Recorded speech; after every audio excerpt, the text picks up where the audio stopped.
and it's considered a psychosexual disorder, which means that it deals with the psychological aspects of sexuality that prevent a person from being able to function as a normal member of society and deal with the opposite sex in a healthy manner.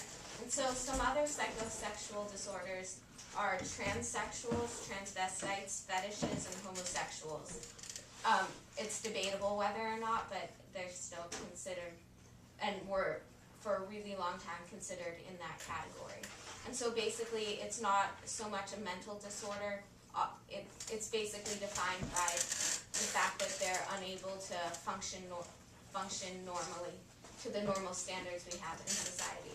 And even though pedophilia is such a prominent issue, there's very little known about it. Few facts are known. Psychologists still don't understand what causes it, and that's because there's been very little research on the subject. The climate of hate and fear around pedophiles has prevented real research from going on, because the only people who we can interview to collect information are the people who are in jails, and that's not really a diverse enough demographic of people to make to understand like broad pedophilia,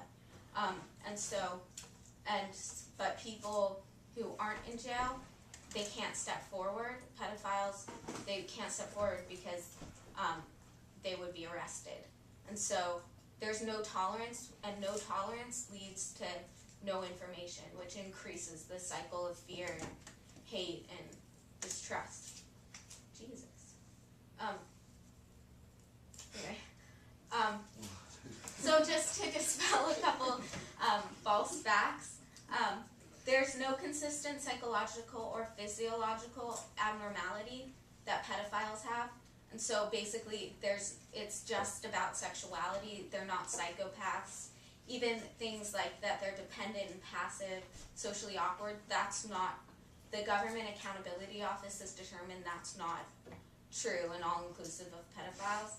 And emerging evidence shows that not all types of pedophiles are the same. There's a violent type who are classified under like psychopaths and rapists, and then there's another kind, and they just look on the surface the same, but that's only because of a lack of knowledge, and they're actually totally different in origins, and we treat them the same. So a lot of the characteristics that are consistent among pedophiles, many psychologists believe that they're more due to the isolation and alienation that they face in society. It was proven that homosexuals living in states with anti-gay marriage laws are twice as likely to have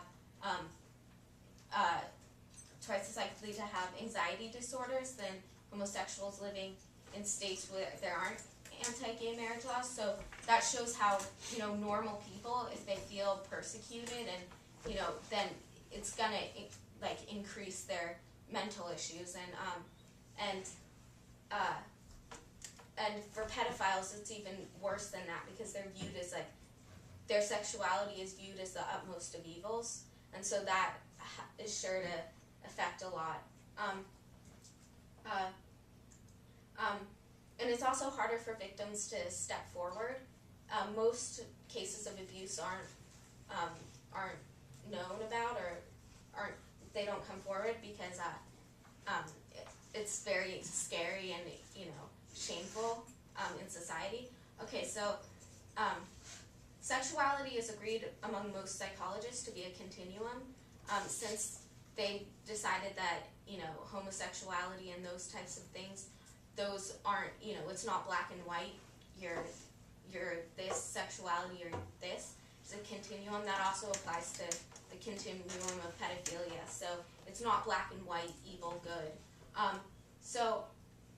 There's a quote that says, "There's no measure of health to be well adapted to a profoundly sick society."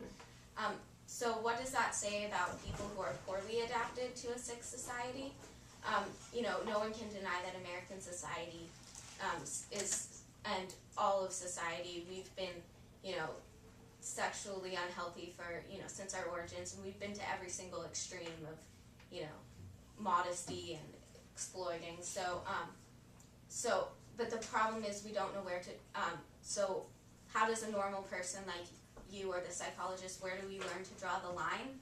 Because, if we, should we like choose to do nothing or just ignore it or hate pedophiles blindly or, love them blindly? And I don't think any of those are a good solution. I think that we need to, seek to understand, but in order to understand, we have to not be blinded by fear anymore.